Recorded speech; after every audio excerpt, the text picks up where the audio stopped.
One of my battle standards. This is my 4-minute Foucault. A 4-minute take of one of his greatest books, The Will to Know, History of Sexuality, Volume 1. For those of you who don't know, Foucault is probably the most famous of the postmodern thinkers, dies in 1984. He's still the most widely cited author in the humanities or indices. And one other thing I probably need to say about Foucault before I start. He's famously slippery. Don't try to work out what you think about this piece until you come to the end. He really, really doesn't mean to you. Okay, The Will to Know then. In an introduction, 3 arguments, and a conclusion. Is it not the funniest, the funniest of jokes? That for 250 years or so, we've prattled on endlessly about what is proper, what is risque, about our sexual repression, our sexual liberation. We sexualized the world and found a new way to flirt. But I'll tell you what is darker. For the last 150 years, we seem to have confused our identity with our sexuality. Tell me who you have the hots for, and I'll tell you who and what you are.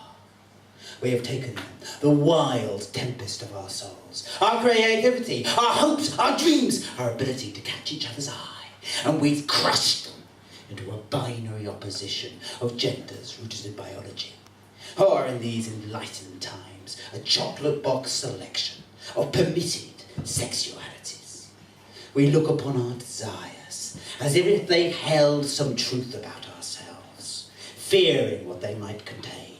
We throw out the oracle bones of our lusts, fearing what fate would decree for us. Consult doctors, magical or medical, to tell us who we are. We have taken then the wild tempest of our souls, sexualized it, and medicalized the result. Argument 2. But how do you really understand the kind of power involved in all of this? This is not the noisy power of a state that says do this or else. It is rather that quiet power. The power that interpenetrates all human affairs, that brought you out here, today, right now. A power that waxes and wanes over the course of a life. A power that cannot be understood, independent of how we understand, but rather how we act and how we know hook up in a strange union, which echoes and eddies through that true abyss. The abyss that lies between us all. Argument 3. Under the single banner of sexuality, 4 great programs have gathered. The first is the hystericalization of the female form. Women were checkmated back into their bodies saturated with an obnoxious, all-pervasive sexuality. That sexuality knocked into myths of motherhood and apple pie, seductress and secret sister.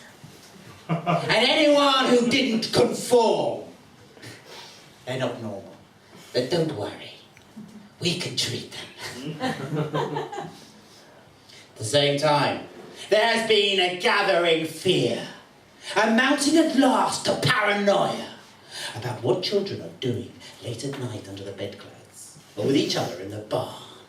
A fear, then, of childhood sexuality, even worse, a paranoia about adults' reaction to it, that opens out into endless worlds of repression, suppression, regulation, and all too tawdry exhibition. 3. There has been a medicalization of normality. The perfectly natural processes of conception, birth, and aftercare have become an excuse for a trip down the clinic. Cold metal instruments, prying hands, and leading questions. 4. There has been a veritable proliferation of perversions. Tell me who you have the hots for. Animal, vegetable, or mineral. And I'll have a Latin name for it. And if I don't worry, I'll make one up! But what is really at stake in all this expenditure of energy? What is really happening here?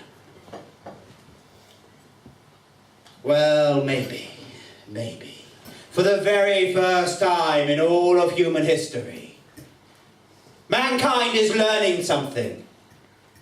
He is learning what it means to be a living member of a living species. He is freeing himself from that politics of death that has held him fast for so long. A politics that was so great at arranging occasional, tawdry, gruesome executions. He is enmeshing himself in a new politics. The politics of life that will hold him from the cradle